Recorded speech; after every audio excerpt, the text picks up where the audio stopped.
Dear colleagues and friends from Europe, America, Africa, and Asia, very welcome to this new meeting point of the Young Scholar World Session. We are convinced about the importance of this collective virtual space in order to consolidate and deepen the integration between young scholars around the world. Let me express my special gratitude to Andrea Franconi from Argentina, whose collaboration was crucial for the organization of our social media, as well as our friend and colleague, Javier Suarez from República Dominicana. Both are the official community manager and social media reference of Young Scholar Session. Thank you, Javier. Thank you very much, Andrea.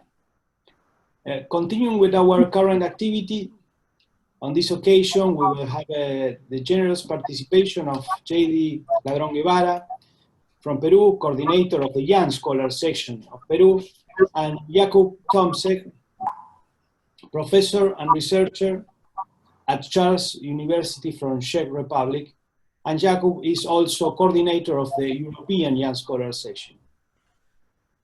Thank you, Jaddy and Jakub, for your compromise to our institution. And Jaddy and Jakub will discuss about post-pandemic tendencies in labor regulation in America and in Europe, respectively. After his presentation, there will be time for some questions. So we start with Jaddy. Jaddy, you have the floor. Good morning. In Peru it's very early, but I'm so glad and thankful with the World Young Lawyer section. And it's a pleasure to greet Juan Pablo, Andrea, and Javier. And also I have to say that it's an honor to share this conference with Jakub Tomsej. Today I'm going to talk about the employment measure taken in Latin America context and labor law challenges. The global pandemic, coronavirus, has forced to the authorities in Latin America to adopt a lot of measures and provisions to avoid this propagation among the labor measure, which make us think about labor law institutions and social security.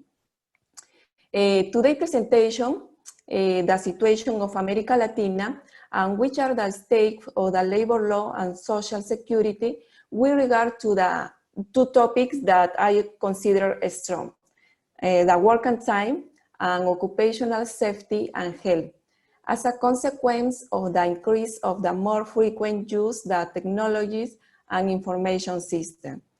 Considering in Latin America, for example, we see the labor informality in Peru more often, and also the migration of Venezuela towards other countries of Latin America. The coronavirus emergency leaves us a lesson to important questions.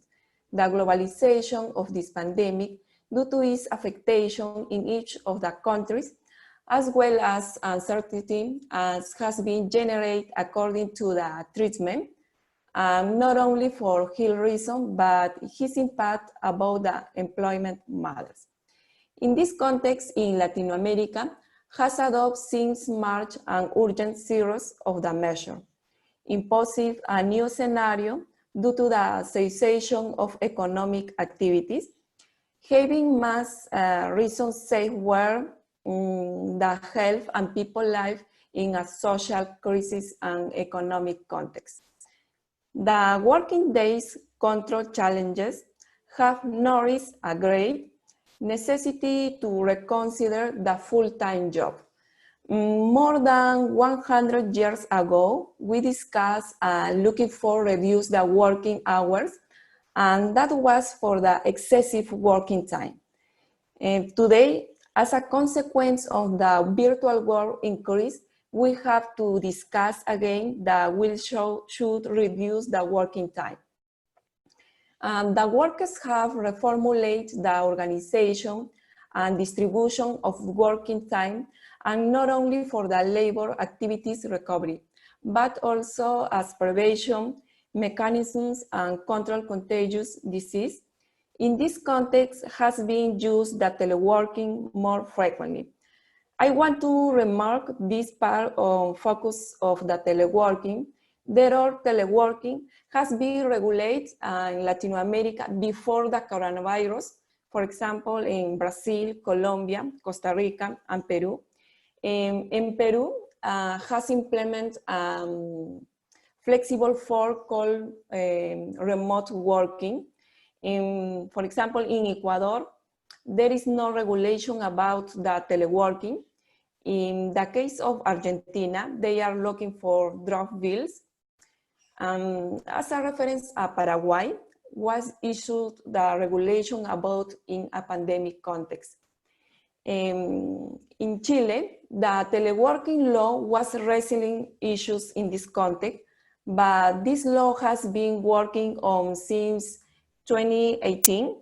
It's important to consider that it is the first law in Latin America that adopts the right to disconnect literally, as well as specifies the working hours, working condition, and occupational safety and health, which I believe this is going to lift the weight in the regulation of America Latina due to the necessary precision of the regulation of working condition. I consider that I has been shown people work from anywhere, but the challenges will be faced with the inequalities that can be generated. So one of the challenges would be represented by detecting the work relation and the specific condition required by regulation, working time and condition of occupational safety and health should be analyzed as a right of the worker or an obligation of the employer to respect to have a rest from the workday, in which the right of the limitation of working hours must be reflected, as well as the right to the rest in which the interests of both parties in the work relation allowed to be protected and which the working days are established. It's important to save the organization of work time. It is an authority of the employer that allows to modify towards variation in schedule, duration of the day, flexible hours or mixed application with other forms of work. Therefore, the regulation that respond to each country's own context should be specifically consider the condition of the provision of the teleworking service, the identification and evaluation of risk, environmental and ergonomic conditions, evaluation of the positions, place of the provision work. Regarding the organization of the working time, must be mechanisms to allow, receive, and the breaks within the day and disconnecting time. As a consequence of the pandemic, the need to limit the employer's authority has been reflected from the employer's duty of prevention in order to guarantee the means and conditions that protect life and safety and health workers.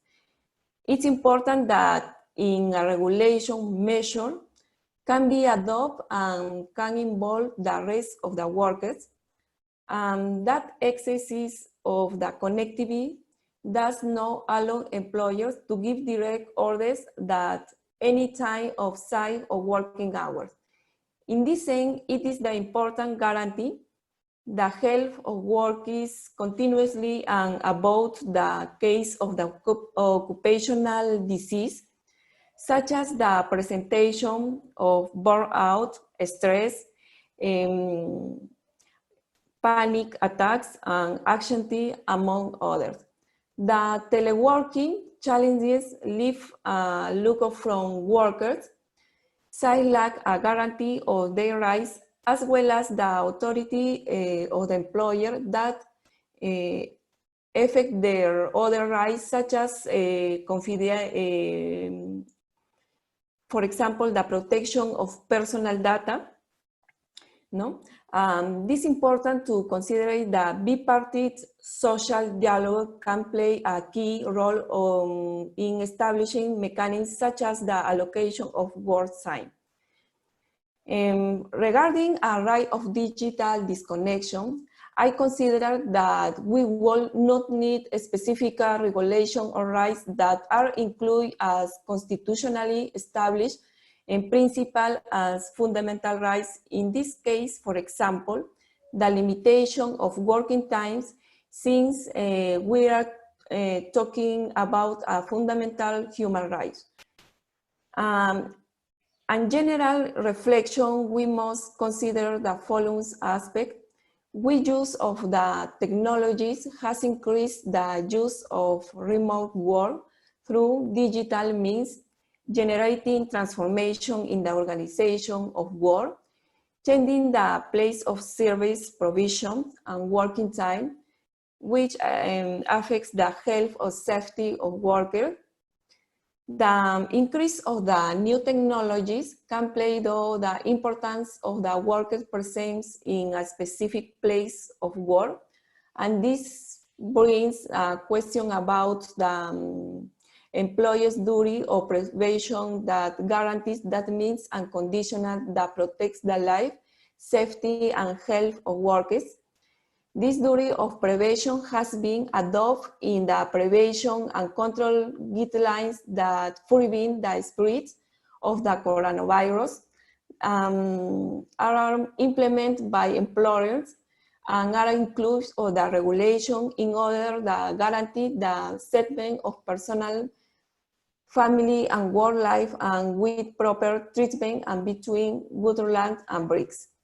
Finally, it's important to consider the principle that support labor law are in force, but they enter to the dynamics of the new forms of work in which standard cross-cutting issues such as, for example, precarious working conditions that need to be reinforced by labor inspection system, atypical days and their limits.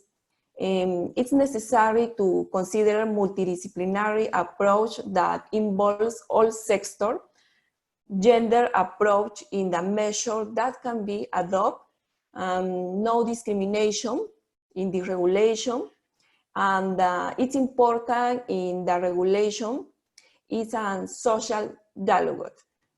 I will consider this important phrase Rodrigo Azócar Simonet.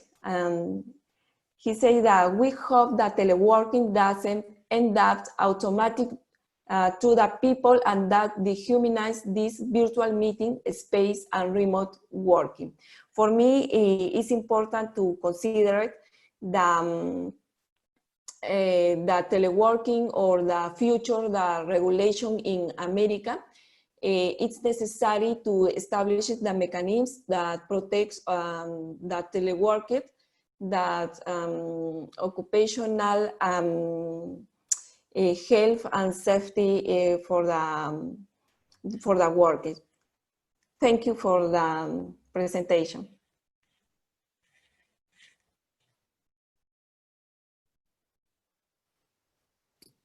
Thank you, Jaddy, very much. Very interesting discourse. Now, Jakub. Jakub. Okay, Jakub, you have the floor. Thank you very much. Thank you. So hi, everyone. I'm very pleased to see that there are so many participants joining this event. And thank you very much, Juan, Pablo, and Andrea for hosting me today. I'm really thrilled to be here today with Jaddy, even though I have to say that I'm a little bit frustrating about all these COVID developments because I was scheduled to travel to Mexico to your Congress earlier this year, and I was really looking forward to going there. Also because I attended the last Labor Law Research Network Congress, which was in Valparaiso in Chile last year, and I also had the opportunity to visit Argentina. And I was really looking forward to continue to explore Latin America the scientific, but not only from the scientific way, I would say, because also culturally it's really a great place to be. And so I'm happy that I can, so to say, stay in touch with you, at least in this way. And I'm really looking forward that there will be soon some opportunities to also visit your region. I am about to speak on several topics which are related to COVID and, let's say, post-COVID labor law developments in Europe.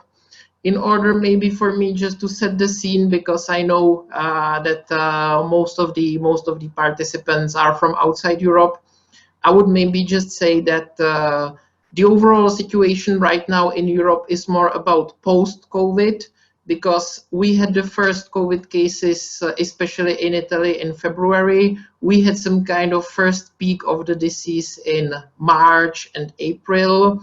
And from May, in most countries, we are seeing a decrease in numbers, even though some countries that have been less affected at the beginning are now showing a bit of a second wave. However, I would say we are following very much what's happening in the other parts of the world, especially in Americas, because I know that for you the times are quite tough, I would say, these days. If I should be speaking about Europe, I have to admit that this is not entirely easy, because similarly, like in Latin America, there are many countries. So we have 50 European countries, out of which 27 are in the European Union, which should somehow coordinate also many legal matters.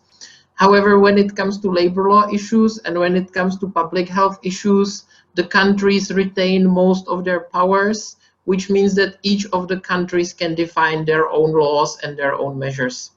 And one of the, I would say, surprises for me during the COVID times was that even though in the European Union we were a bit giving up borders between the countries economically and in other means, most countries in Europe have reacted to COVID by closing their borders and looking for decisions and plans, I would say, on their own without really coordinating on the regional level. Luckily enough, this is over now, because now that we are more looking into the economic consequences, the European Union seems to have again taken over most of the decisive powers. And quite recently, there have been some plans approved on the highest EU level, so to say, to share the responsibility and the costs for that.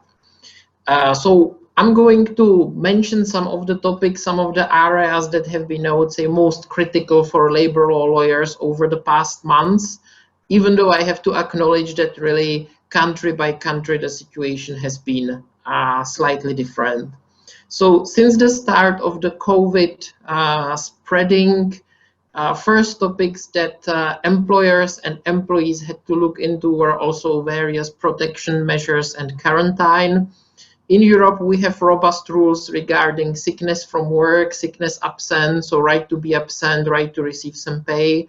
However, quarantines have always been relatively rare. So in many countries didn't have really very detailed regulation on that. For example, one of the elements of the protective laws is that during sick leave, people are in many countries protected against dismissal. In many countries, like in my home country, in the Czech Republic, we didn't have a corresponding provision for quarantine. So there was a question inter alia, does it apply or not? In the area of health and safety, we have seen many new regulations and many new responsibilities of employers. So many countries, especially in continental Europe, have responded to the COVID crisis by introducing mandatory face masks, which is something brand new in the European environment.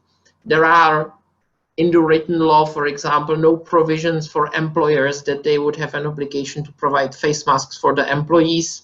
However, in many countries, I would say the jurisprudence and the interpretation of the laws is that if there are essential workers who have to work even during the crisis, it is the employer's obligation to wear, to make sure that employees have face masks and even to provide them if employees don't have them. It's always interesting to see how the role of employers has been developing over the past months, because if you asked an employment lawyer 6 months ago whether an employer has any responsibility in, let's say, public health, restriction of spreading of virus, and so on, the obvious answer would have been no. And in the answer that you would hear, there would be most probably a big focus on protection of privacy of the employee. The employer, one would have argued, is not there to deal with personal matters of the employee. It's the employee himself or herself who should take care, and the employer is there to arrange for safe working environment, but that's it. This perception has been changed over the several past months because obviously the situation is completely different.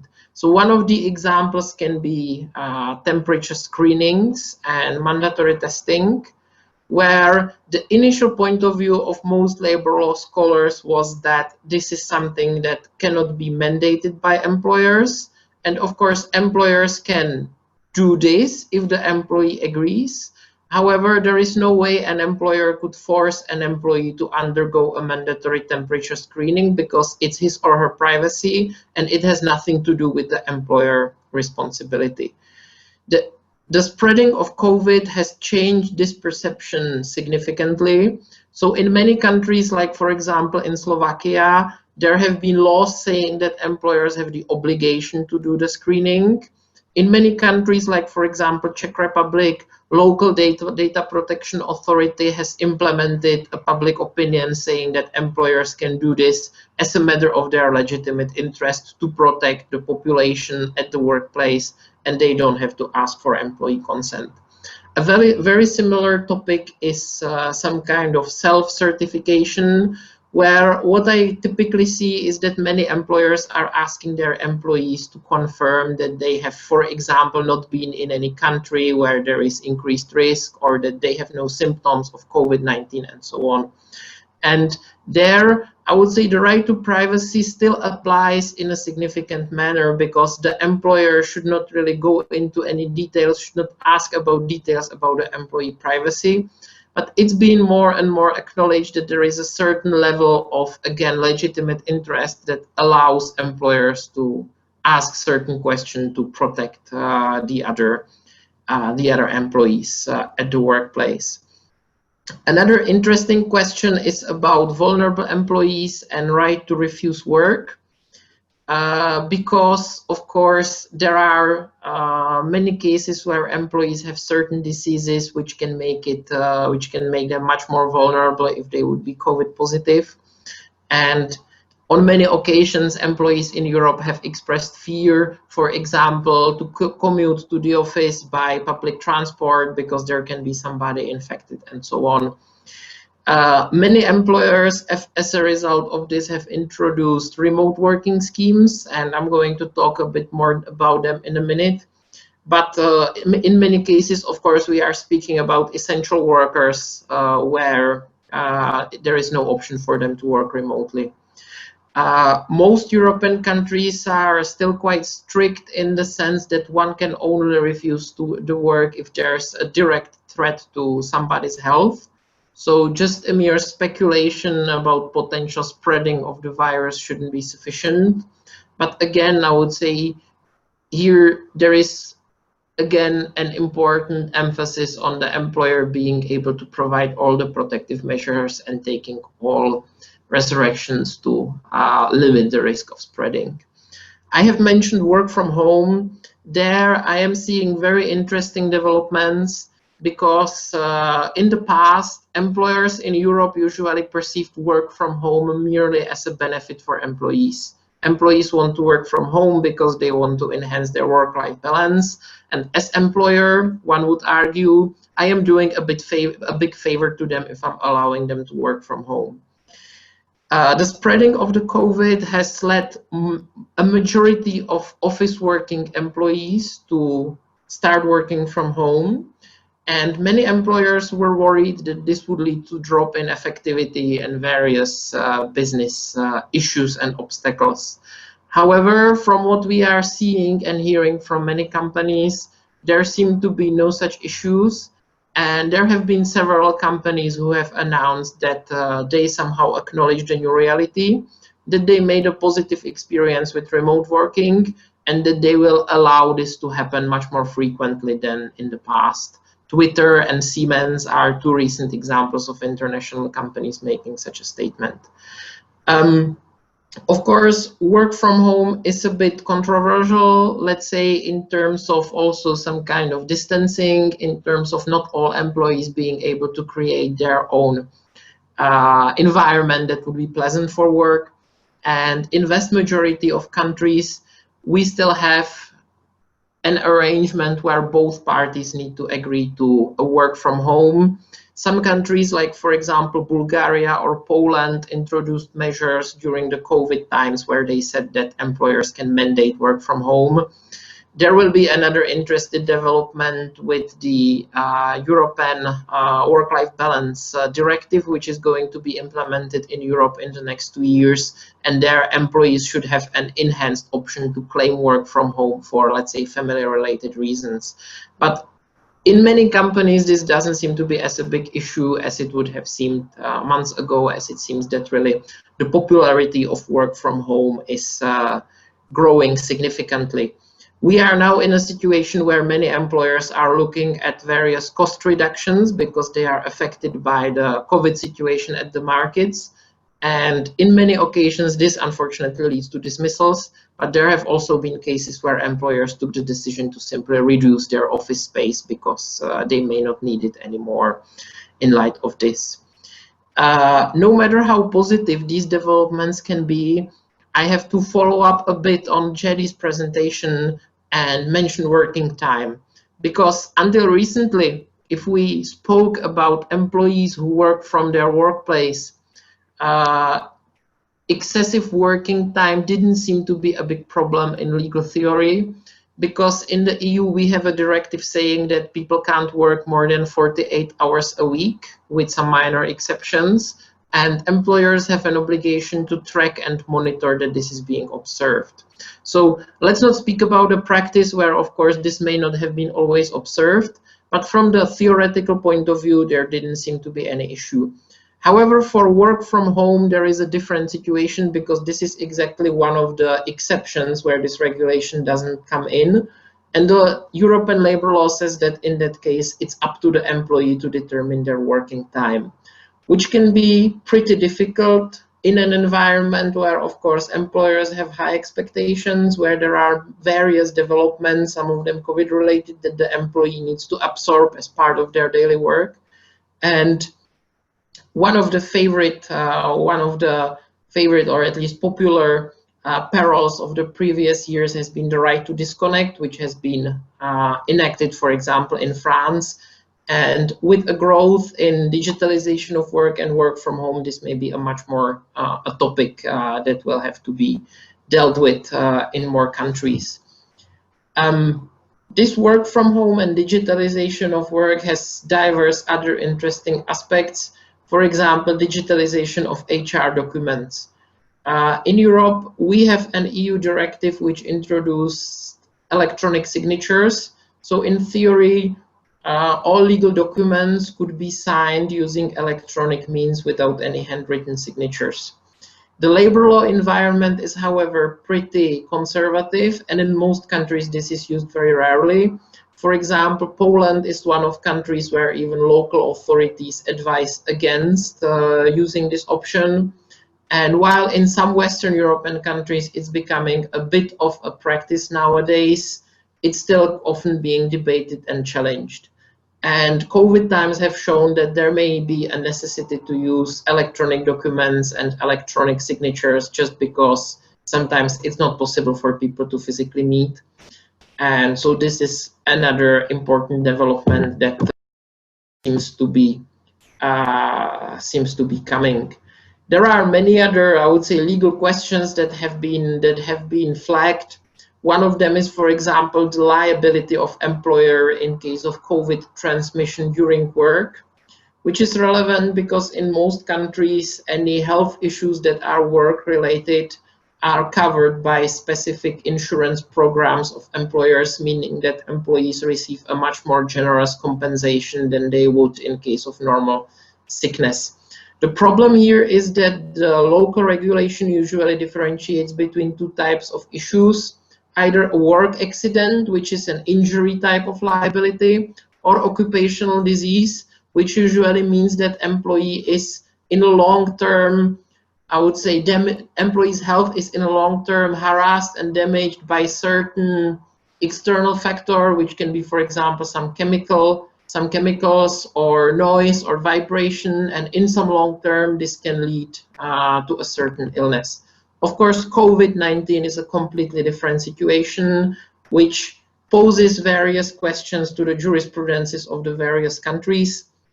For example, in Germany, there was a renowned case where a female teacher, as part of some school trip that she was organizing for her class, got infected by a tick, so by a small blood-sucking insect, and she got some health issues, and the German case law acknowledged this to be a work-related accident.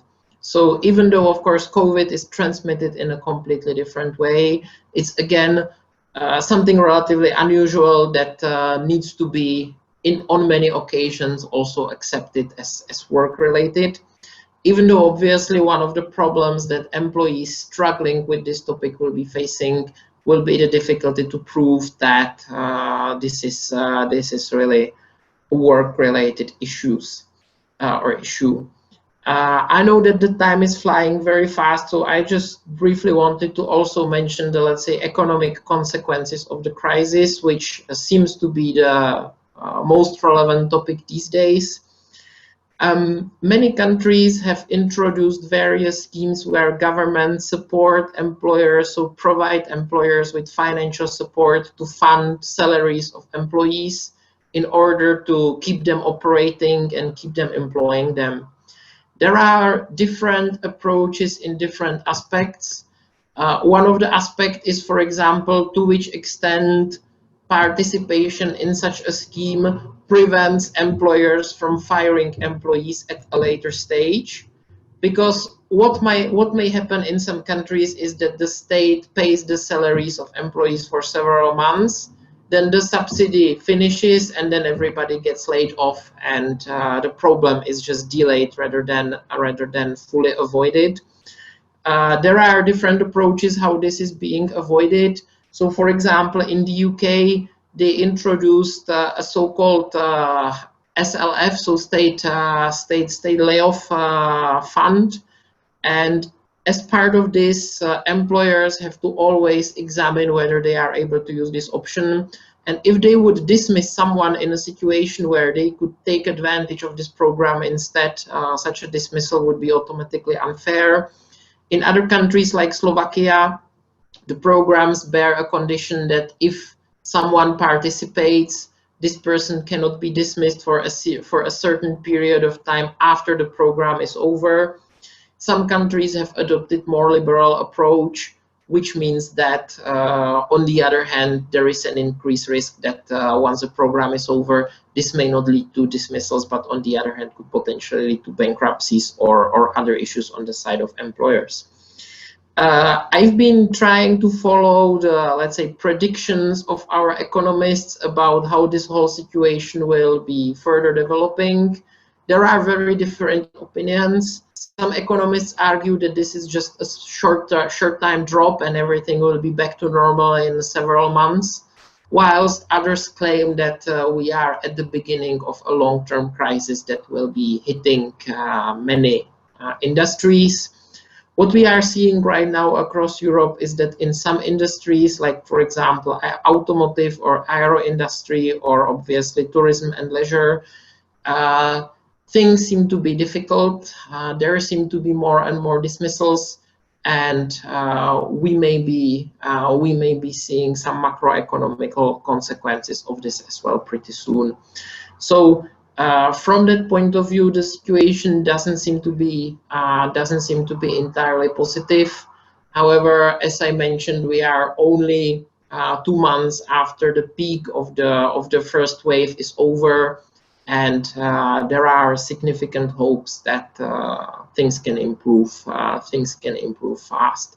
So I see that my 20 minutes are over, so I would like to thanks for your interest, and I will be very happy to take any questions that you may have.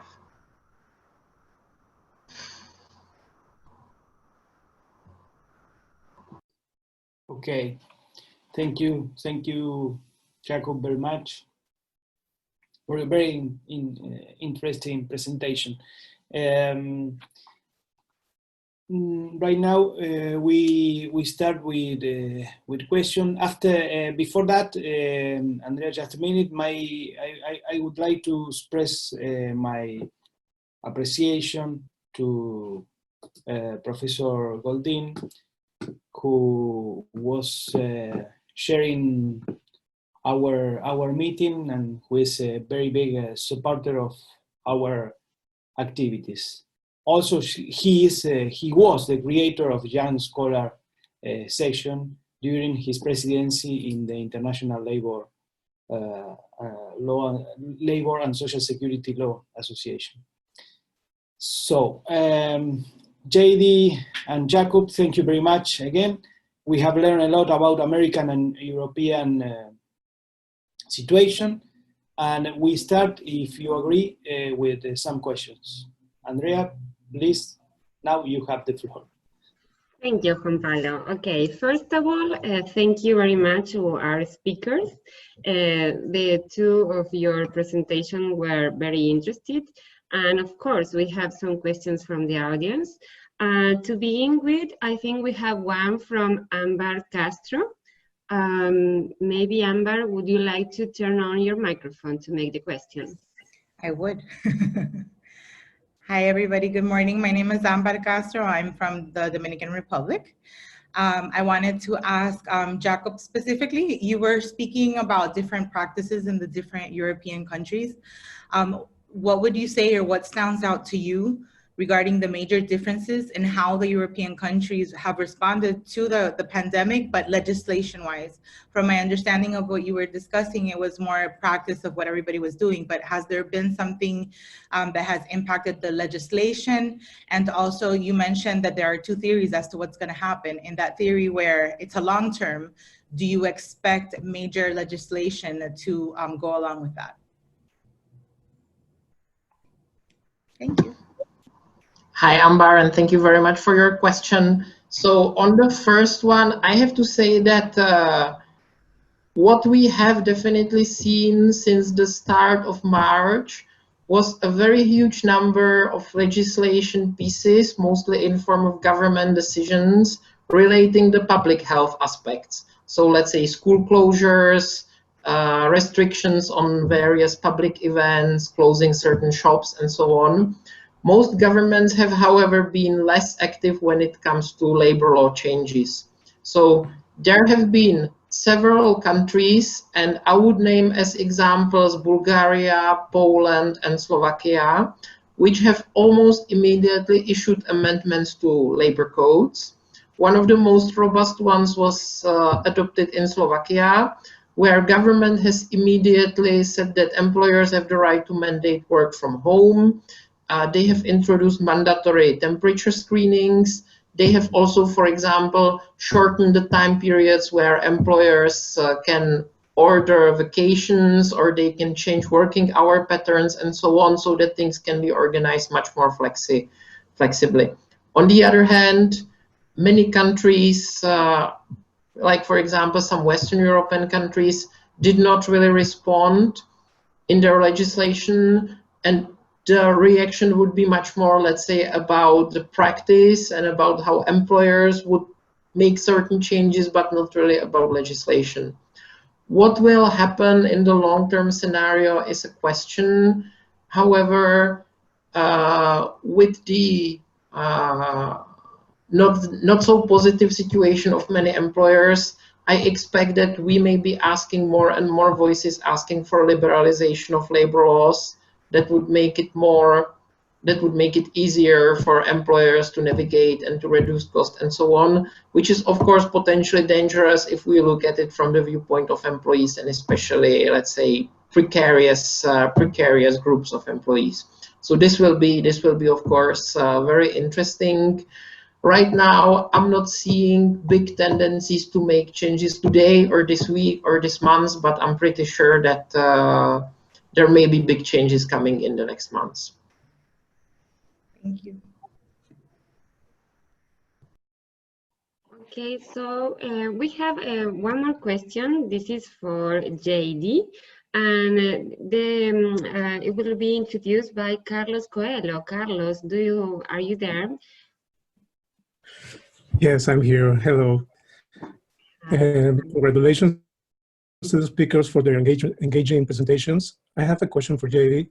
Certainly, the division between personal time and working day is becoming increasingly dual as a result of the progress of the new communication and information technologies. Being said, that has an impact on inequalities. One of them, I believe, is gender inequality. What do you think about the increase of remote work and the gender gap in Latin America? Is there any primary variable to consider while attempting to bridge that gap? Thank you. Thank you, Carlos.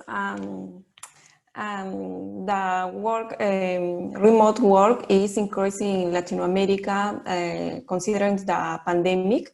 But it's important to say that the work for the women, or in general, it's a problem because Latin America, for example, in Peru, I don't have the regulation about the distribution hours and affect direct for the women because, for example, I believe that it's general inequality for the woman, but it's not distribution, the hours, and I don't have the limit for the journal. For example, today a lot of people work in the house, don't have time for the limit for the work and the life private, no? This is a problem. I think that the regulation need establish the mechanisms specific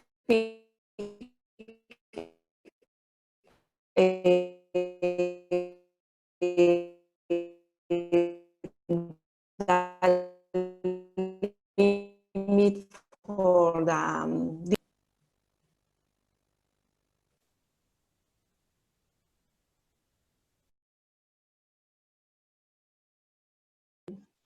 I think Jaddy, okay, thank you very much. So we have another question. This question was made by Facundo Cuso from Argentina. And well, it's for both of you, so you can jump, any one of you to answer this. And the question says, are there currently any legislation into force regarding the safety of workers who were forced by the pandemic to telework, such as the provision of ergonomic chair or other elements to prevent occupational risk? In Argentina, the existing legislation in this regard was suspended.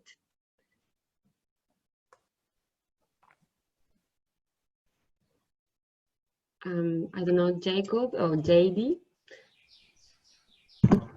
So maybe if I can start for Europe, this is a very relevant question because, as I mentioned, in the past, we used to think that work from home is a benefit for employees. And in many countries, we used to a bit oversee the aspect that employers should contribute to costs of, let's say, creating some working environment at home. If we are now in front of a change where there will be more and more people spending more and more time working from home, which can lead to reductions of costs on the side of employers, then it's much more legitimate for them to also somehow contribute to the costs of the employees. However, I have to say that I'm not aware of any legislative act that would, I would say, go too far, that it would say that, for example, employers in Europe have an obligation to contribute to the costs of, let's say, an ergonomic chair. Currently, the discussions are much more about, let's say, internet, phone costs, and these, I would say, minor costs that are directly connected to performance of work. But I agree with you, Facundo. This is a relevant question, and maybe it's coming for the next months or years. But we don't seem to have anything like this yet.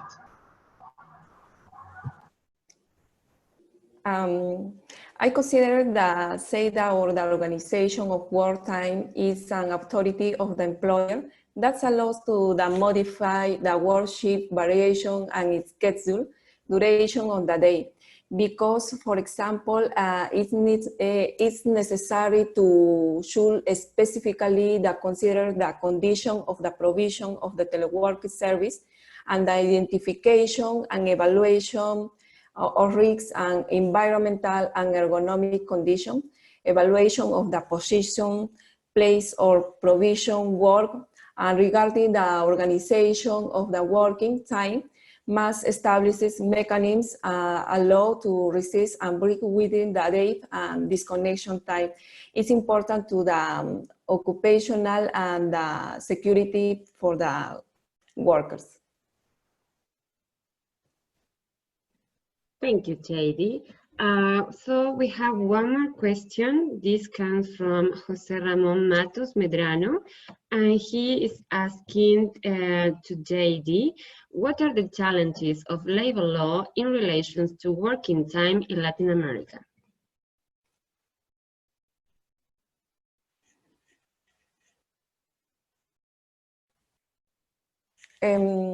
Maybe I think that the working time is necessary to establish the mechanisms to the working time, no?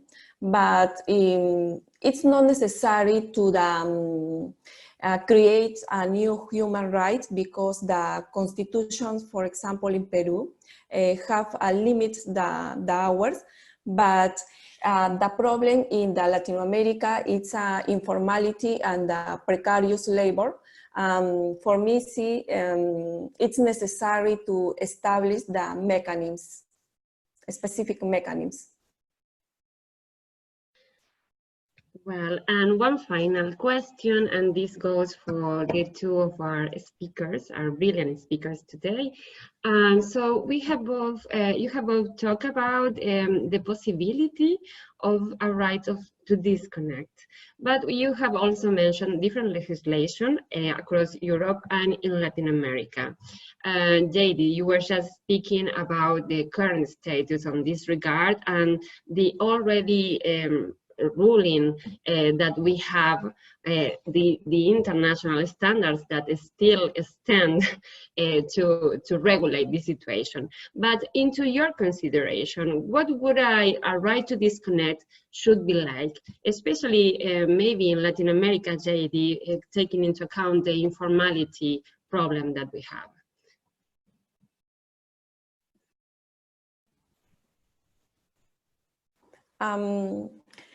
Maybe it's the informality is the problem with Latin America.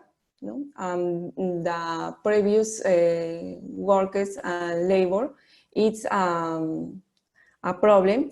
I think that the challenges labor law is necessary to establish the regulation post-pandemic, and it includes for example, in this context, inspection system for the regulation. Maybe I think that it's necessary to establish the mechanisms specific, because the crisis and the economic have a different problem in Latin America. For example, in Peru, in República Dominicana, have a lot of informality. Thank you very much, Jaddy. And Jakub, could you, do you want to tell us about Europe in this regard?